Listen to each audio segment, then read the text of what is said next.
मुल्ला नसरुद्दीन ने अपने बेटे से फजलू से कहा कि देख, गांव में एक गंदी फिल्म लगी हुई, अश्लील है, कभी देखने मत जाना, ऐसी गंदे स्थान पर कभी जाना ही मत, जाएगा तो बहुत पछताएगा। फिर फजलू मुझसे कह रहा था कि मैं गया और बहुत पछताया, पिताजी ने ठीक कहा था कि बहुत पछताएगा। मैंने कहा हुआ क्या? उसने कहा हुआ ये कि पिताजी ने जो कहा था सब ठीक निकला। उन्होंने दो बातें कही थी, एक तो ऐसी चीजें देखने मिलेंगी जो नहीं देखनी चाहिए, और दूसरा कि बहुत पछताएगा। दोनों बातें हुई। उनका फिर भी मैं समझूं कि क्या क्या हुआ। उसने कहा पहली बात तो ये हुई कि पिताजी वहां देखने को मिले।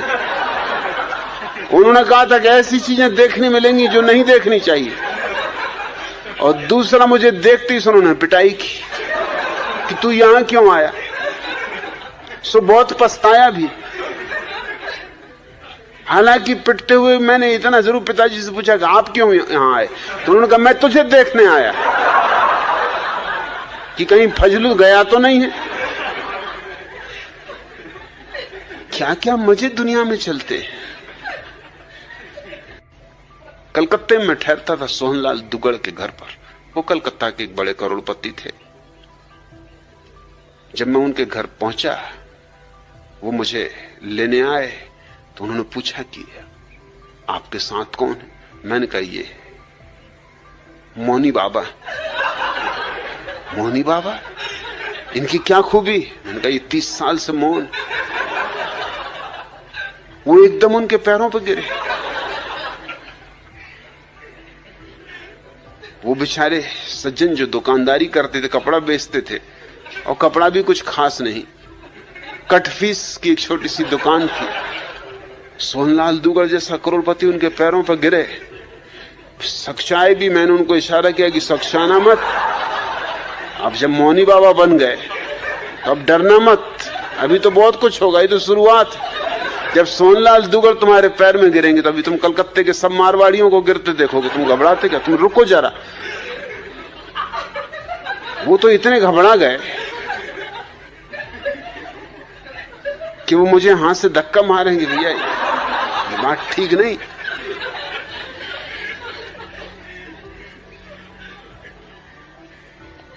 घर पहुंचे, सोहनलाल ने जल्दी से अपनी पत्नी को बुलाया कि मौनी बाबा।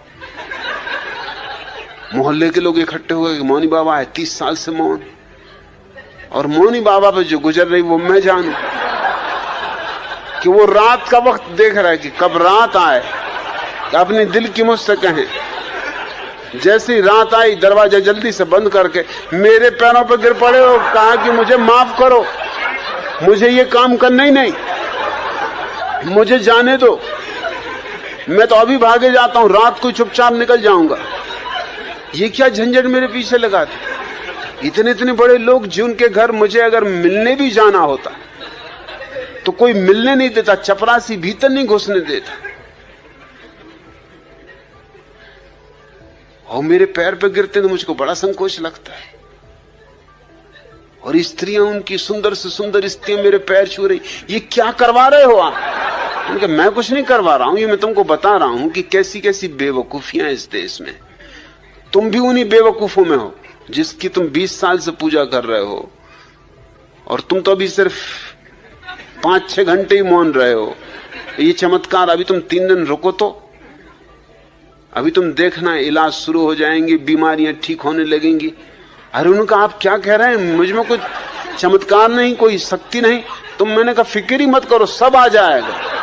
मौन भर रहो और दिन भर रहो मौन, मगर दिन में बोलना मत, और मुझको धक्के वगैरह भी मत मानना, क्योंकि लोगों को शक पैदा हो जाएगा कि बात क्या है। तुम तो अपने आंखें बंद कर लिया, अगर बिल्कुल सहने के बाहर हो जाए, आंख बंद कर लिया,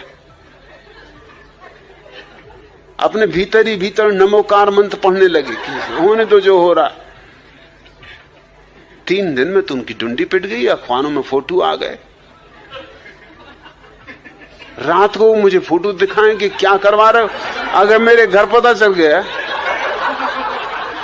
अगर मेरी पत्नी बच्चों को पता चल गया, तुम तो मेरा घर लौटना तक बंद कर दोगे। ये अखबार अगर वहां पहुंच गए तो मेरी मुसीबत हो जाएगी। और फिर मेरी दुकान की भी तो सोचो। और इधर मैं कटफीस खरीदने आया हूं, तुम नाहक रास्ते में मिल गए। अब मैं कटफीस कहां खरीदूंगा? ये कलकत्ते का बाजार तो खत्म, क्योंकि जिनके यहां से मैं कटफीस खरीदता था वो लोग भी मेरे पैर छू रहे हैं, और कई तो मुझे गौर से देखते भी हैं कि शक्ल कुछ पहचानी मालूम होती। एक दो आदमियों ने प्रश्न भी किया कि 30 साल से मौन है, इस शक्ल कुछ पहचानी मालूम होती। मैंने कहा देखा होगा किसी पिछले जन्म में। अरे जन्म जन्म का नाता है। उन्होंने कहा ये बात ठीक। ये कोई साधारण साधक है जो जन्मों से साधना कर रहे हैं, कई बार तुम मिले होगे पिछले जन्मों में, इसलिए शक्ल पहचानी लगती। कहा लगती तो पहचानी सी शक्ल, मतलब कहीं देखा है, और ऐसा भी नहीं लगता कि पिछले जन्म में देखा, इसी जन्म में देखा है। मैंने कहा ये बड़े पहुंचे हुए पुरुष हैं, एक ही साथ कई नगरों में एक साथ प्रकट हो जाते। वो मुझे हुद्दे मारे कि मत ऐसी बातें कहो।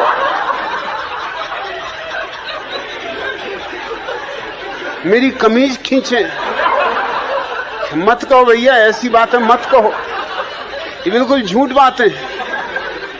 मगर लोग मान रहे हैं। मिठाइयां आने लगी, फल आने लगे, और रात मुझको कहें कि क्या करवा रहे हो, इतनी मिठाइयां फल में कहां ले जाऊंगा? तुम ले जाना, घर बाल बच्चों को मोहल्ले में बंटवा देना।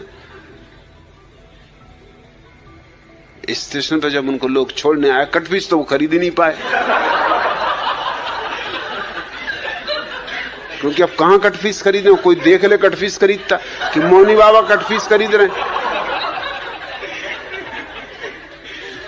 रास्ते भर मुझ पर नाराज रहे कि और सब तो ठीक, मगर कलकत्ते का बाजार खराब करवा दिया। अब मैं कलकत्ता कभी न जा सकूंगा।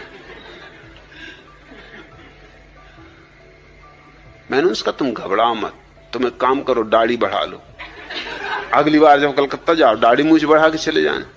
हाँ, उन्होंने कहा ये बात जस्ती। मैंने कहा फिर वो लोग कहेंगे कि देखा है कहीं, तो कहना अरे देखना वगैरह तो चलता रहता है, कई लोगों की शक्लें एक जैसी होती हैं, और ना हो तो मैं साथ आ जाऊं। उन्होंने कहा आपके तो साथ आने की कोई जरूरत ही नहीं, आपके साथ तो मैं कभी कहीं जाऊंगा नहीं। अगर ट्रेन में मुझे पता भी चल गया कि आप सफर कर रहे हो तो उस ट्रेन से उतर जाऊंगा। और मेरे पैर पकड़ के कहने लगे इतना कृपा करो कि ट्रेन में किसी को खबर ना हो। मतलब ये ट्रेन के लोग तो जबलपुर भी जाएंगे मेरे साथ ही, अगर वहां तक खबर पहुंच गई तो सब चौपट समझो। मेरी पत्नी मुझे मुश्किल में डाल देगी कि तुमसे किसने कहा था कि तुम मौनी बाबा बनो, और तुम कहां से 30 साल मौनी बाबा रहे? 3 दिन के लिए घर से गए और 30 साल मौनी बाबा हो गए। फिर दोबारा जब मैं कलकत्ता जाता था तो लोग उनकी जरूर पूछते थे कि मौनी बाबा नहीं आए, कब आएंगे? मैंने कहा आएंगे, जरूर आएंगे। उनको स्वागत सत्कार ज्यादा पसंद नहीं, वो बहुत नाराज हो गए कलकत्ते से, इतना हूम धड़ाक उनको बिल्कुल पसंद नहीं। वो सीधे साधे आदमी, मौन एकांतवास करते।